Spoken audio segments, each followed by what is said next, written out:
Au mai sauo i le mafutanga. Au mai sauo i le mafutanga. Mafutanga Paaleanganga. Au mai sauo ita i mai se anganga i le mafutanga. Au mai sauo i le mafutanga. Au mai sauo i le mafutanga. Mafutanga e faaleanganga. Au mai sauo ita i mai se anganga i le mafutanga. Pele o totoe e anisi o lou au ainga o ila tonga ele i faa o laina o lou tina po o lau toia ina ta ita i mai lona lima. Au mai sauo i le mafutanga. Au mai sauo i le mafutanga. Mafutanga e faaleanganga. Au mai sauo ta ita i mai se anganga i le mafutanga. Lo soe o te toe la pata i atu. La tanga luenga o le moli mawatu.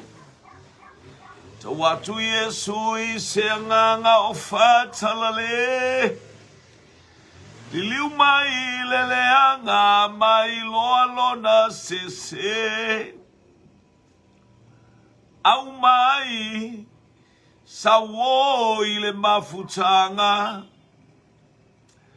Au mai sauo i le mafutanga. Mafutanga e faaleanganga. Au mai sauo ta ita i mai se anganga i le mafutanga. Whaftailo mātou to ma wale nei auli au whamunianga. Mai au whamunianga le nei aso. Whaftai mo le aso mātangofie. Tutu whaiwa whengai marau ainga ia ilo wanga le leia i le pa ia laua fio. Ngā luenga i tono le malo, company business i le ngata foilea. Tono e kālesia i le ngata foilea o nai whanau ia o onga. Ia taita ile ao la vea i o laua fio lo mato. To sausawane, sausau mai le toto le tama i mamoe. Manu malo pea mea uma mato te whaia.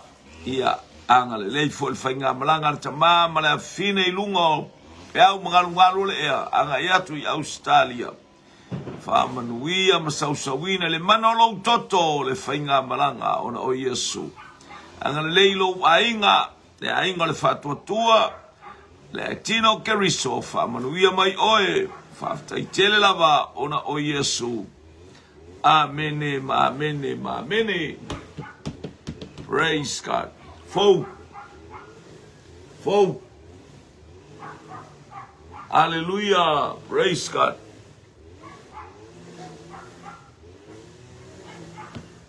Ia watalo watu si o tātou ainga uanga i mai liva engo le aso watalo watu i le uso o le manai o le malu o le taia o le vase lua o le sunga i le whatonu le ngata fo i lea i o le sunga i le ofisa sinia o le hallelujah o le global kingdom le sunga i ana nai whiangainga malo le soifua i sunga i whawhiangainga malo tau, malo toa, malia toa o malo tau malo faile faiva ole ngā luenga le atua. Malulu ia esele manai o le malulu. Hallelujah. Wha mawhana whana mai a ao le alii. Haleluia ilana upu moli moli atu waftai mo le fatalofa ile ataimi mo le ataimi ile atu umo anga mai fatalo mo ilo uso au auna mo lo uso. Haleluia mai tonu o fanga aima i tutuila Amerika Samoa mo le paleona ya angale yatu tarwasa family le nei taiao so tu mai lalo po ini stangata te ua misi atu ya vialeli le utato yel tato ai mai no e mamao le ala manu ia le tau i Samonei ia ile angale o le atua tia mai pele lanu lau aba o lau fanua i lo ai la ia le ola la ia le atua ia Samoe ola mamata ngofia i lo le.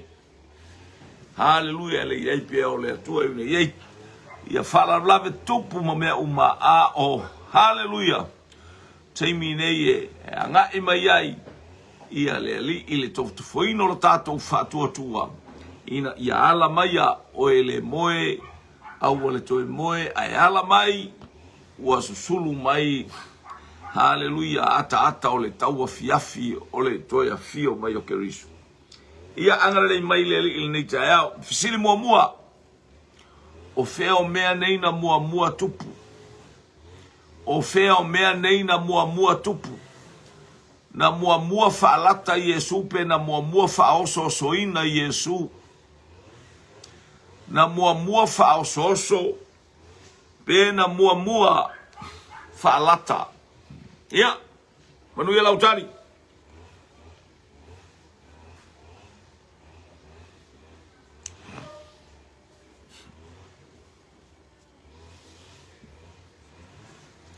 haleluia haleluia haleluia na mua faalata pe na mua faoso Yesu faoso o Yesu ma le faalata ina o Yesu o fea o ia mea na mua tupu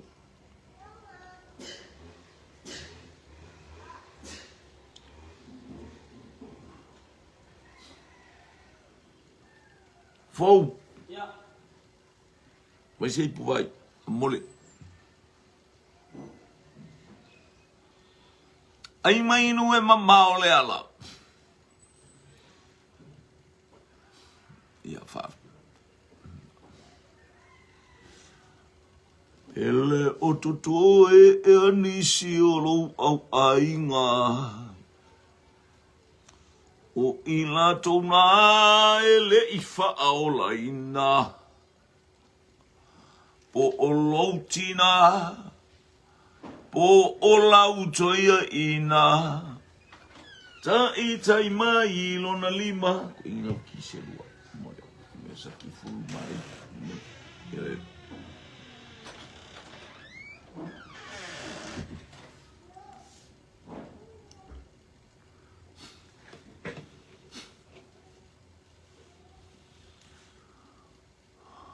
mua mai mai tamale mai farfa fai fe au le tamai titi le mai farfa ma fale la tai fa mai na mua fa oso ina tali mai foi ia le aleluia le tamai titi lea mai le nuu o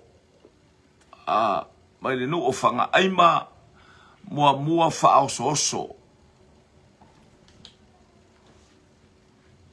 ia le ali ai mai no e mamao le ala ia se mai le pu vai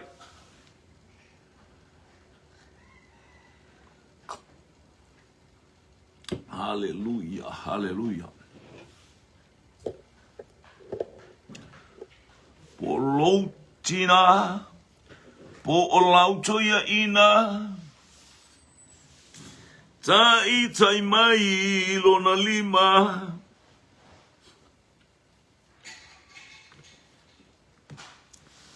glory glory glory glory hallelujah hallelujah hallelujah praise you Lord hallelujah hallelujah hallelujah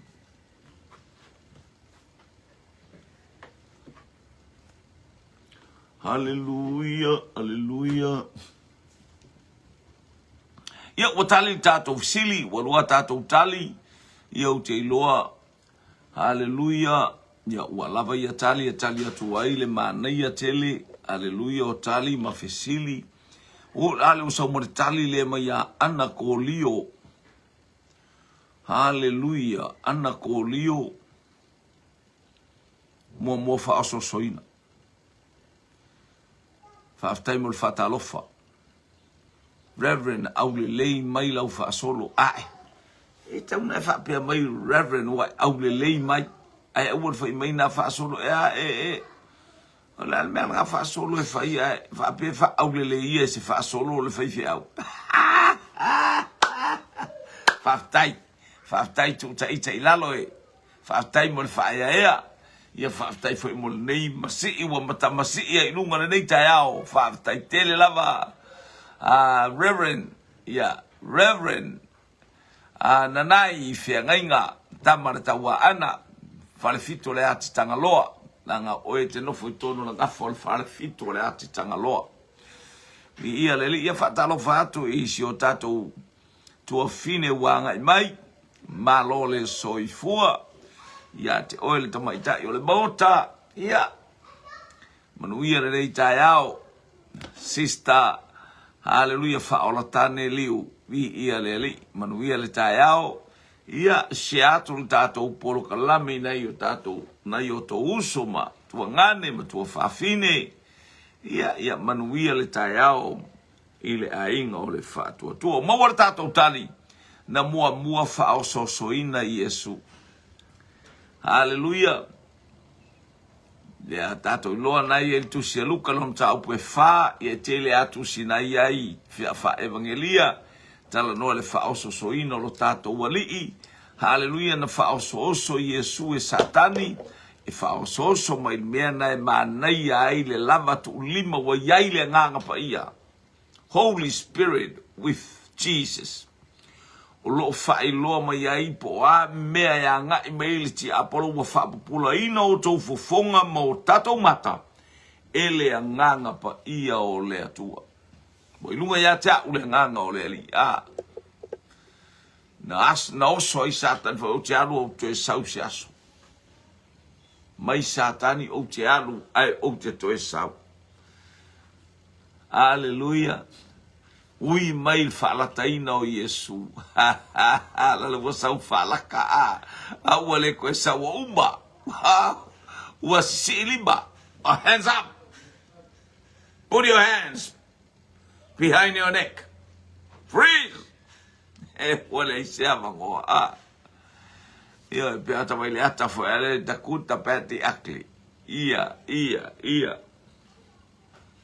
Hallelujah. Praise God. Whalataina o Yesu. Ata e satani na o vaaiatu.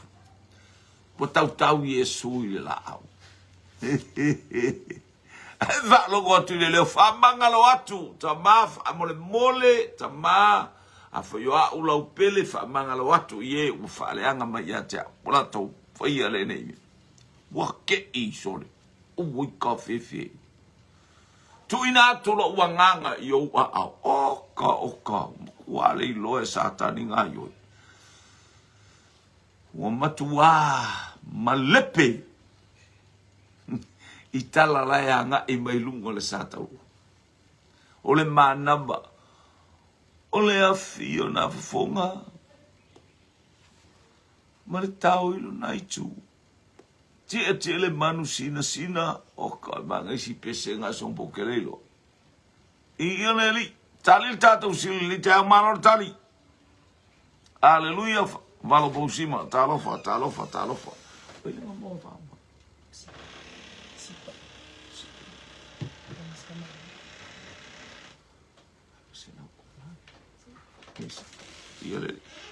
Praise God. Fou. Mai lama se fasiu finga.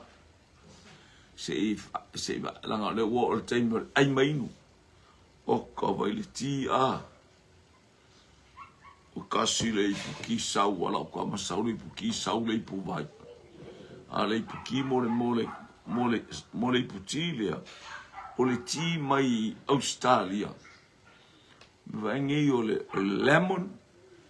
lemon male o le lauti e mixa ile lemon male garlic ia o ka e sole se le mana ia sole ia fatta o mole tilo taimi tau talai ala e ang le mai le tu ele na fa malolonga ia va pena fo ia o la wali e lungo officer sole o tale to fialu fo le officer pe tato yo o New Zealand state tate ma i sole me ai sole ola tate alatu la tapolo kalame faita sa ola fai atu na to tolu to fata ngata o ke fai ako me ai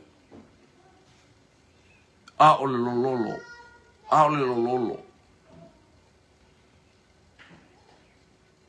ma nei ala iste mina e masere le angelu tsau ilona fale fa papa e alu e fale fa papa na orta malo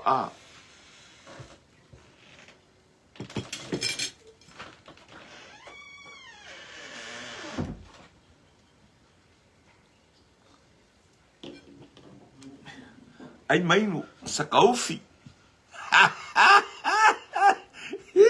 e ka kaufali i fo i supo ka mai ka ile sau so mai kuila a teino morio le ava ia baila sakaufi lea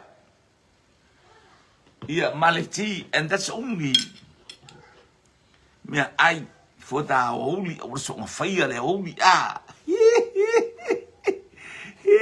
sole to also mal fa so ina la utama le ali ia ole na le o sakaufi le o vela malu la utama o tu wala na onga uso le malolo me le inveske ai langa week ole study week ia atu lo pule epet sau I pete arunga tarto fale kuka mai ai tame ai ia mai stame ai wale na wa fale ele ia ai alu mai ia so to malo ma sakaufi o isi kuka na la utama sa mo ma sakaufi ka ava sa ula fefi mar supo o ka le va sa ula fefi mar supo ai o su mar ka le o sa mar sak ia ai mai no ola sa me ai ro fa yatu sole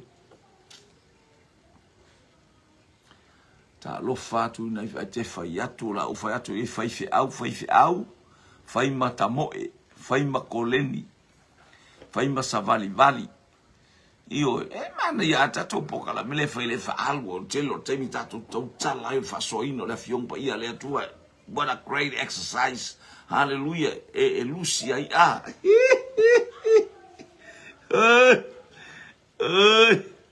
hallelujah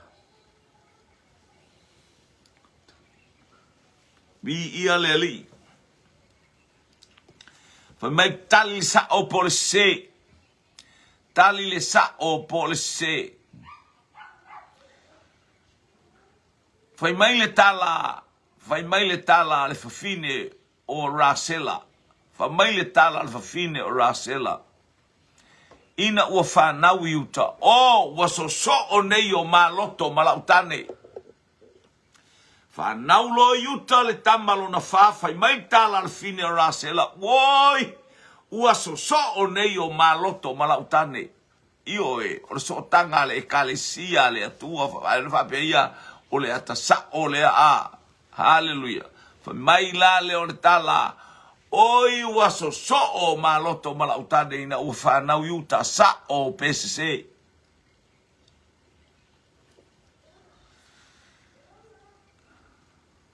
o le a filo na fufonga o le tau ilo naitu ti ele manu sina ma le tali le ua sau se mai a jema le teine mai manukau aleluia ma le tali se tali mai le angelu tau le tama ai mea lololo aleluia le tama punefu aleluia fai mai se Haleluya. O le sakaufi. Ia, tu lou lava ai mainu langa le o le pokalame, ai mainu e mamao le ala. Oka.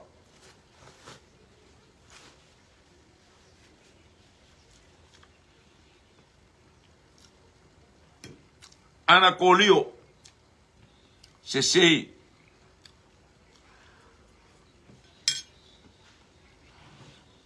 Nua me o le ti po le puvai, ia puvai.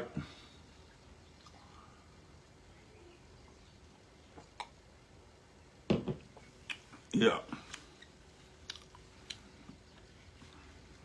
Ai mainu. Upor pokalan po fean me te ia i fai lau tau sangi pera wari fo ia. Le fai ni fo tata upor kalame o kari ei kongo o lunga la poto.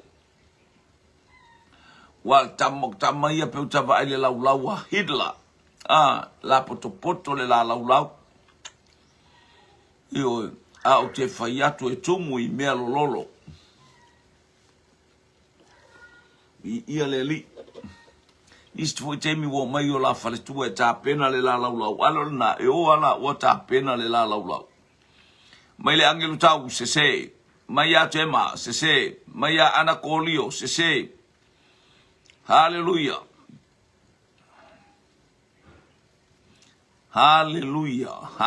Fatala batu ilo uso au ona. Nana tonia le ulo koriata ile a ile hia.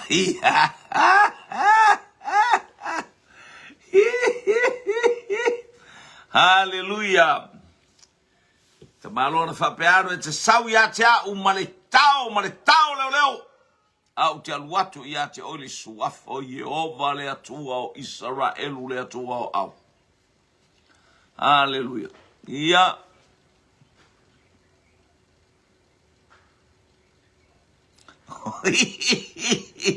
Ia vai.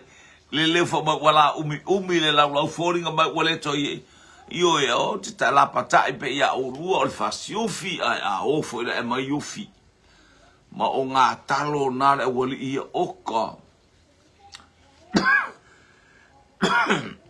Le loe la wali ia wala tu o te le fia ai tele langa whaasa ue mato a inga fiu ia e alofa mai.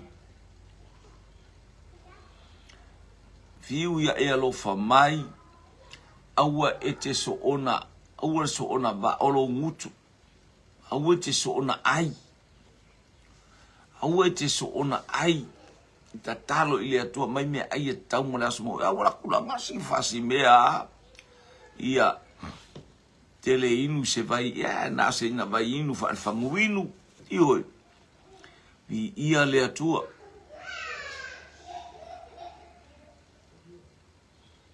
Ole. Wa le leto e sustain ali mai le ke lo a ia whaangoa le lo matua Susana wa faya ina lana au. Hallelujah. O le bronco, not a bronco, le red. Ale lo esten Susana o te ata o le fai matu tala no anga ma elia ma. O halu le kuri sua se whangau kenge o whangau kama ka pua i. Hallelujah ia o wanu halu tali e wo ifo. O wanu ta mo e tua porima mo susu o no whakwa. O mo maloni sa foi so veko anga no nasa o whana wai. Hallelujah manga ia fo lo vai ku anga po ele la so lo kau ai fusu mai wa lau mai ai kupe le fai fe awali ele ki a kongo e pole a o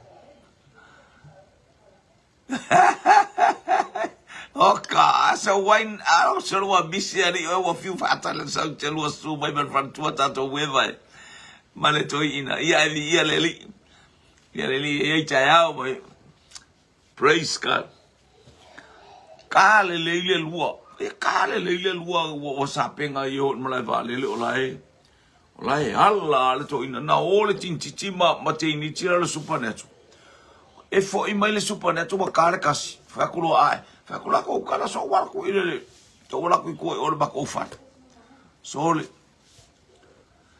o tala to tala to fio ia fa ilo le ofu le lei fa pasi e mal spray nei te ua lele lei se fa longa stangata el malai ba lele ia ona nga e mai lole iluma fa uma ile taimi ala la ia kapile hallelujah ia le tu praise God ia le tu tali tato ofisili tali tato ofisili hallelujah e makwasi sea stama isela ititia o le tala na fai e rasela ina ua whanau tama o levi.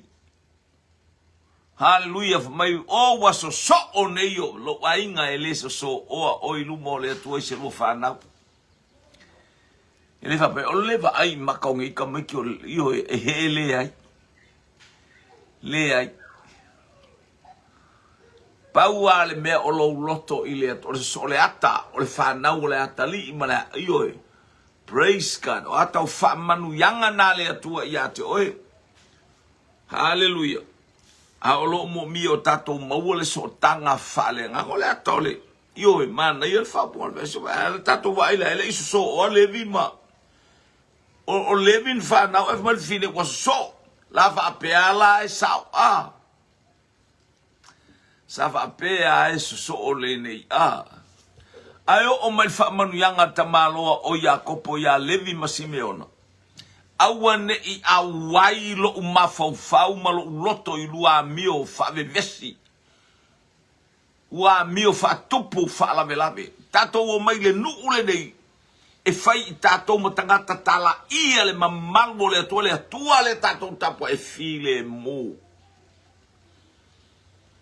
E ma ai tangato nu nei le oa marta mau ainga au mai le file muo le atua mar tato loto mau la lalo me ale mea le mo faia Levi ke faka ape inga o lua falongo fata ape ale vo mali fo video so o nei o maloto ala ma jo ba falongo la so arta utala ya ke lua ka ape ele au wai lo loto ya o lua o marta mi na tofia ile nu e no foto Simeona i le pito ai lalo le melei e persepa o tofina o Simeona. Ai o e telefalongo ya Simeona na e ta watoare me o Utah. Wa o le pade le tua oima ai kupito o ina e no foi Simeona. Ai a Levi, mo fongo solo. Ana fa peo fo ila e sa o le e perfetanga le tautalanga alfa fine. O le mele na tofia i Levi pe mo ila e so o stangata. E le iso so o atato e Levi male atua. Pa maile tala tusel e Peru. E esele a inga ele o se a inga na tofi le tofi o mea tau salevi. A ele o maile a inga le ave tato i luma o le atua. O Yesu ke riso le tangata sa yuta. Hallelujah o le tali se. O le tama o yuta. Na so o i tatou ma le tua a o Levi se so ai mai no e mamao le ala Malaisilia matamao pito ausili talofa ile anga mai o le ainga o le fatua tua praise God Kalo fainga yo uso la le mo o mai ila u talofa ya nua talofa no le aso vi ya ila ngale o le tu le ai ngol fa tu vi ile li o le sia tato fisili hallelujah praise God hallelujah o le ale ngaluenga o le ale ngaluenga hallelujah a Iosefa ele tu esea Yesu ila na misiona o le ale ngaluenga Yesu na sawa ya a Iosefa na sawa ya leo Yesu fa mataali na fa mataali ma Iosefa ai sau Yesu matua fatino ila na misiona o le ale ngaluenga Iosefa Haleluya, haleluya. Ai mainu malo le fai mea onga, ia malo fo i le tauturinga le whana wole atua le neiva enga o le awauli. Ia, haleluya. Da ale toe ai langa e, la le mafau atu ia langa ole winga ole pokalame, ai mainu e mamao le ala. Ia le watali mai, ia le angelu tau. Valo pousi ma talofa. Tali mai le angelu tau. Kamuta.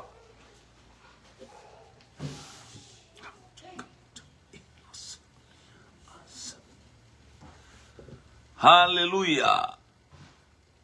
Jema kamuta. Ai mainu e mamao le ala.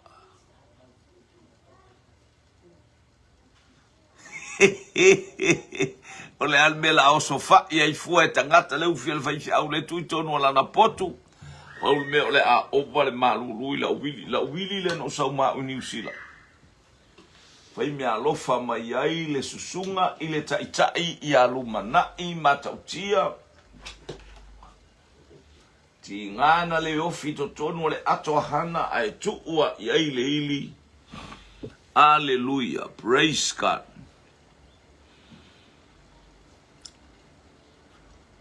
O mai a o manuia le ili le ua. Tia sila mai le iti. O ka le maa losi o le iti. Pete tu ua i le tasi le mita, lua le mita, tolu le mita, fa mita, pe lima mita. E ku mai o. Sora ka moe ka makua vai. Fia te le ia ilo ua fine leo te pora ile. Ile iti. Su e kule ilisa i wale se mea kela ko su el pok o sole la le ka vale mai te por tale mai ia ele tanu wasa mai tali mai ya tanu wasa family ka muta fale ai a fio mai Yesu ka muta fale nganga oka haleluya hana la ya lofa mai ia jema ia o lo bole atu alo fa angor tina fa to atau mai lana onga ia o lai ta pena sa foi to tau tanga me ele ia sa me o fa ia sole. Haleluya. Nanai ka muta mai sale aula oka sele ia tabai no fo ai lugar la lau ai ka samila me lo sole se io ela tam mena pe oi sole. La leta ua tu amato me ai masanai. Au te fia la por le pato. Ole pato. Ia watali il tato ufisili faftai le ai ngole fatua tua faftai watali il tato ufisili. Hallelujah. Ole kamuta. Leo saunoma yai ia tanuwasa. Hallelujah. O le wa ia kamuta ina fau le fale o tavita na pau o le kamuta o lona winga o le kamuta na te faia le ngaluenga o le toe fau o le fale o tavita na pau lea na fau e Yesu Keriso lo wolanga malo wolanga a mosamta puiva fai po sumatasi o te toe sau e ati le fale o tavita na pau o le ale fainga kamuta o le kamuta e faia ole ka muta e faia so situ ainga ngai o inga ole ka muta na te vai na te faia o Yesu Keriso o ka muta fale nganga molo fale nganga molo fale nganga ia wata manu malo ai matava ai fa manu yanga le atua vi ia le atua. Hallelujah, praise God.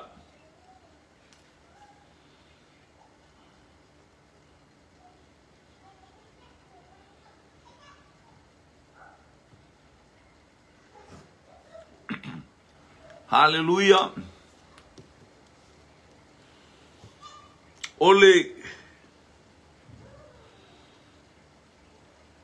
Ole tangata no foma ai mea ai ale tupu. Ma ai mua ele manai e ta ua ole ngutu mulu. ta ua fo inga tangata o tangata le tau tua pa oro peta pele masina ia malole soi fotina fa tai tina talo malole malosi mai leli ole ta ole ngutu mulu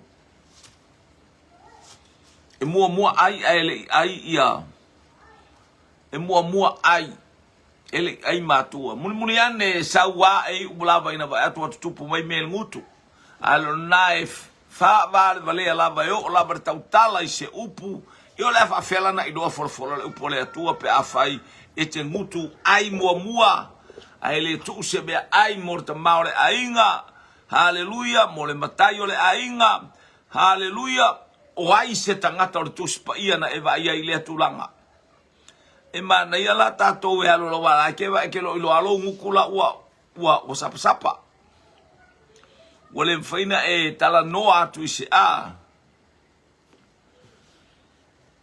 o ai tangata na oti le tautua pa o fa pea tautua mua ai matai haleluya o iai le oti haleluya ye maua se mafau lei le ua tali mai ia le tamaitai luauta sister faula tane liu kuka farao e ali mana ia fo ile te tilo ai a kuka au tofo le spuni e ia ale spuni ia la ngole tu ile mele tofo le spuni wala vale tofo ai awar tofo ile ha oka so le popo pole asukele fo ya lele sa ewo ala wa kofo asaunga oka ua mua ayele aitama ua mua tausami ele i tausami le wafua anga na ua haleluya tele o mea tātou te iai fale ainga mewa pena mama i el toa tele haleluya praise God tasin tātou tali le wanga i mai o le kuka farao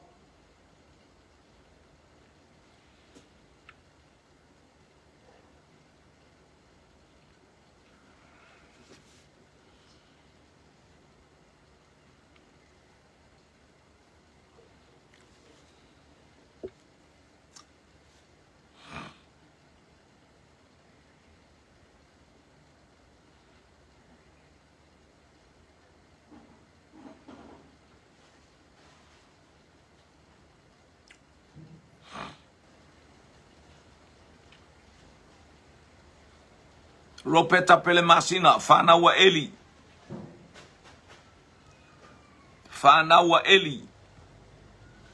faftai fai tau tu spaia faftai sue i ia leli haleluya tali mai ia manurewa fana wa eli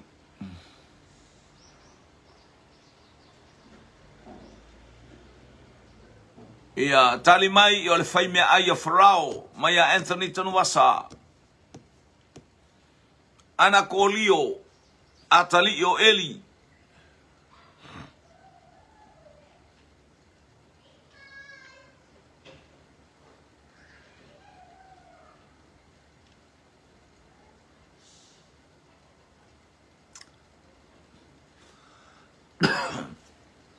ai maino e mamao le ala ia ua tali tato ofisili faaftai tali sa o le lei sa o le tali atali o eli sa o le tali o le tautu o le faimea ai a farao mua ai a ise vai la taunu unga o le mua ai wa au mai ale fe au mai le langi na fa matala es Josefa e toi fo i atu tautu waina a o oe o le a salamu oe o le a ave se farao lo unu mo tau le la au a ai manu felelei fa na wa eli nei ulama le fai mea ai le oti ma le whamatalanga le miti. Sa o le lei. Ono winga o le ata ele oilo le fai mea ai e camera a toa le mea fai mea ai. Fai oso sina mea fai ele oilo mai sisi ele ilo lai lo mai le kamela a. I ia le atua. Aftai nanai whanaua eli. Praise God. Ia e whapena le whanaua eli a le au mai tātou tali. Matu mea mo le taulanga le lepe ana whapea o le mea ai lata ma a taulanga le nu e abe i le atua. Ai ola ua i le whaitonga fiti i le taulanga. Ia ua le mwhaina o le taulanga. Ia le ali. E le leile atua. Ma nei a pe a tātou baba yatu i. I le atua mana whamanuianga. Praise God. Ia vi ia le li. Whamanu ia le atua mana ia tali. Hallelujah.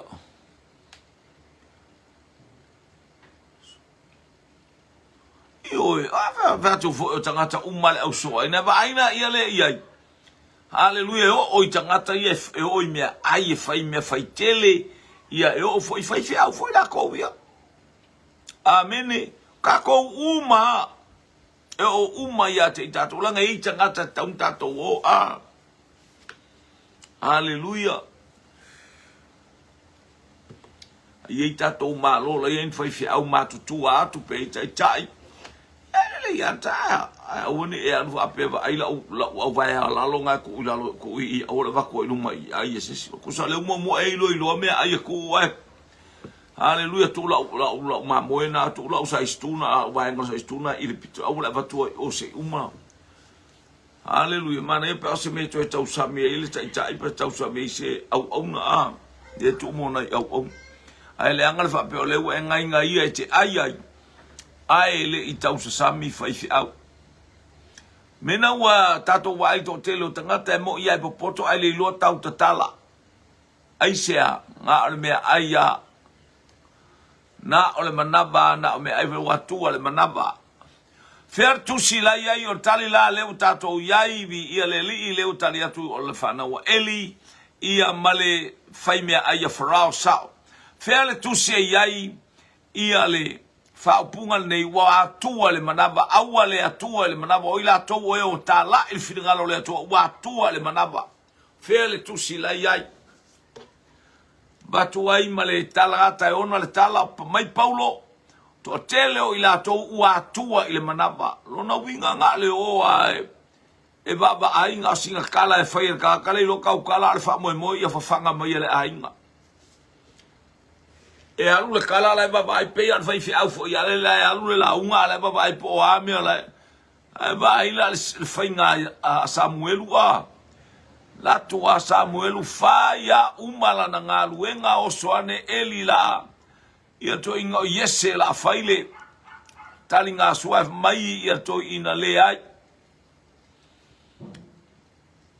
wa umma mai lau fa mai le to le lila utat a mia sau eleva ngaia le lao ai nangol lao ai la ilo ai le fa maoni o tangata na la to fai fiau eleva ngaia le lao ai tatou tele ai sau tangata na alunga elisala ta pena fo ia la pana haleluya ma lona tina ma lona tamale me ai maltini rasela o Rebecca. Ai fa mai tala elisala le au na hallelujah o tele ai se tau fe au praise God hallelujah ia na mana ia Roma wa mai chema o fea le nu una fa peane ai ia le toi ina o Paulo o nisi au na watua ile manava watua ile manava wete atua ile manava wete fatal tali ai ma la tausa ili me ai ya se me wa mo vi ile li ile mai ana kolio lista malo ngalawa alista malo si atamalo inai i salimui I whanga I sawa I na muili sua fe. Watu waf mai lor sua fe wa o. Ale ftoa mai sua fe sa kuka mai. Ai afe atu lole leo leo. Ia. Ai lo mon tamalo. Nana watu wa Mitchell tamalo ale. Uwe malva ai mingore. Wa follow to wa follow glau kia wale fain ko ba fo ba ko le fa sa male ai nga ko tangi. Wa tangi mata. Foi mai ola no tupu. Ese me wa tupu. Kai la ora na le ko ai nga.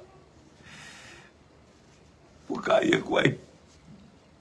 Kamanga ko ba o ya le sio kama. Awa mule nguku ai famai ole kwa oyo siona tama.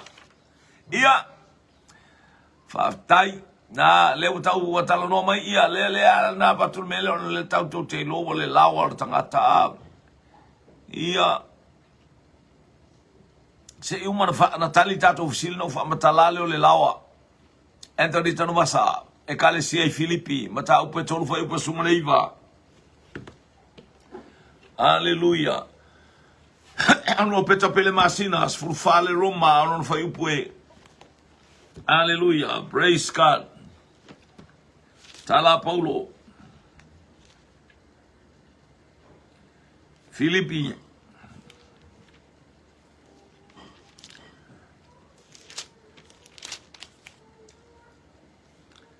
Hallelujah. Filipi e tolu fa upe sumalei vale fo tali mai ia tema. Ropeta pele masina Roma sumal fa lon fa upe luas fulu. La fa ita watu le tala Filipi. Filipi e tolu a lona fa upu. E se fulu maleiva.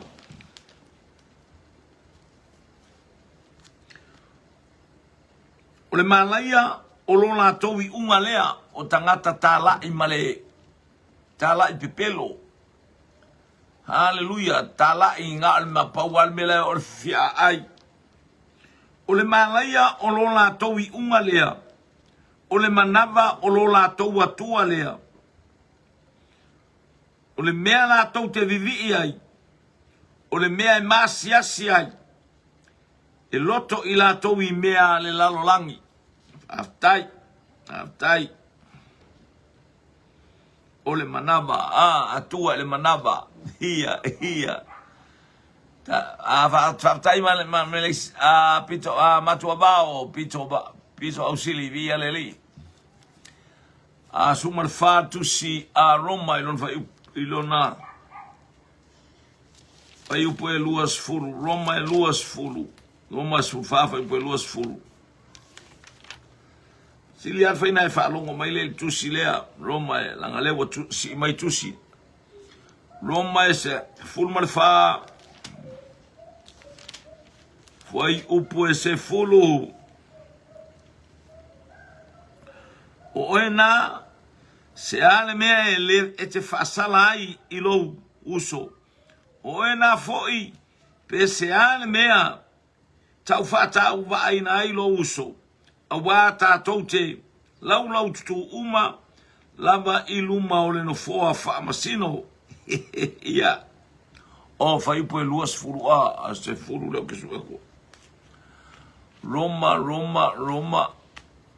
Come down. Roma sufa luas furu. Roma sufa luas furu.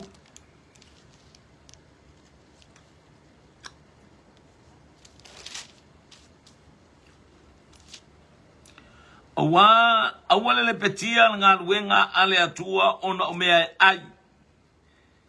E mamā mea uma. Ai leanga I le tangata o le ai male tausu wai. Ia le ali. Aftai. Watale le tātou fesili. Ia watali le tātou fesili ia whaftai, le foi wapea mai pe arkonito, tani uma e sao. Aleluia. Tali le whapitoa ia o le tali a Paulo ia I le kalesia I Roma, Filipi. Filipi, to tele o tangata da to tele faia le leinga lue ngā le atua ua atua i le manaba o le manaba o lo lato atua vi ia le li o le talina vi ia le atua tala paulo ia Filipi praise God vi ia le li tali le sa o malese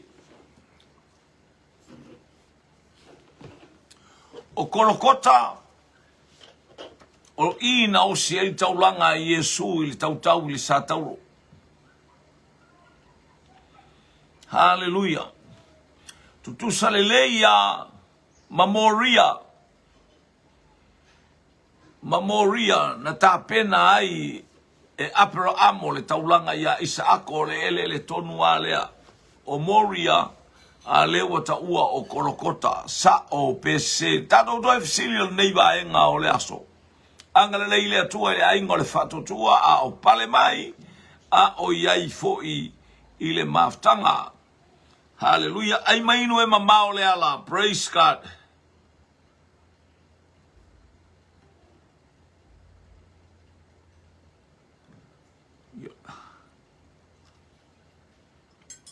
O le fast yufi ana kori o tao o le ipu vai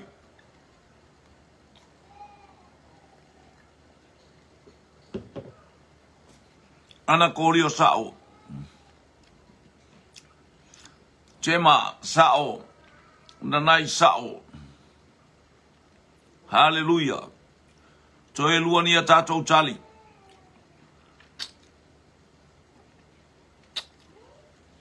Hallelujah.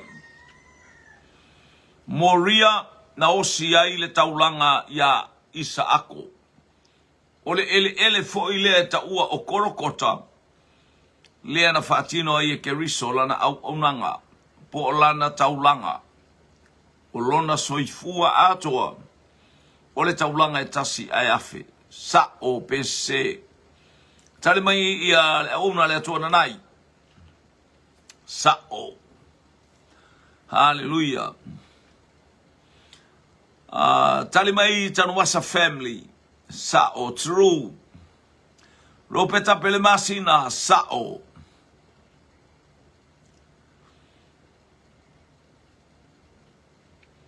Ia o le tali nale ai mainu. Utusa le leitari umai ono le nanga i mai. Sao. Hallelujah. Le amatanga na iloa i el tamaloa o Abraham le maunga Moria pe ona faatonu mai e o se el taulanga o tua o le ai. Moria le na no foi el tamaloa na ta wele ele ta o Salem na no foi le o taulanga.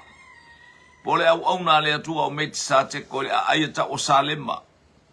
Na sulu ai ta vita le ulu o Koriata. Ile aia leo ta ua Yerusalema. O Yerusalema lava na mafua na maua o tavita. Hallelujah. Wa tuwa ia tavita le ulu o Koriata. Lea ingoa ai le ele o kolokota. Lea naosi ai e Yesu la na taulanga. O ata ia o le taulanga Yesu keriso. Na ta pena ino wali imalo tato wali. Awa leanga iatu. Momoli atu.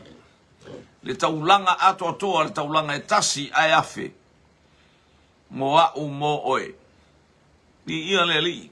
Ia ile anga le lei o le atua. Ia ile pa ia le atua ile neiva enga. Hallelujah ole. Awa uli au tato i sa ole lei. Ta ole lei. O kolokota o Moria alea. Hallelujah. Mai nata imi o Abrahamu a maile le maunga Moria. Ole aia na wo ina tupu tuwa Yerusalema le wa osi taulanga ai Yesu. Na oti pe maliwa i keriso i tua ole aile ele male maunga o kolokota le wa tatou ta ua ole maunga o le urupo o. Famri atu le atua i vaenga o toi ole taringa sua ole nei au auli. Ai mainu e mamao le ala. Feiloa is leitula elima i le afiafi ona o Yesu. Amen, amen, amen. To God be the glory forever and ever. Amen.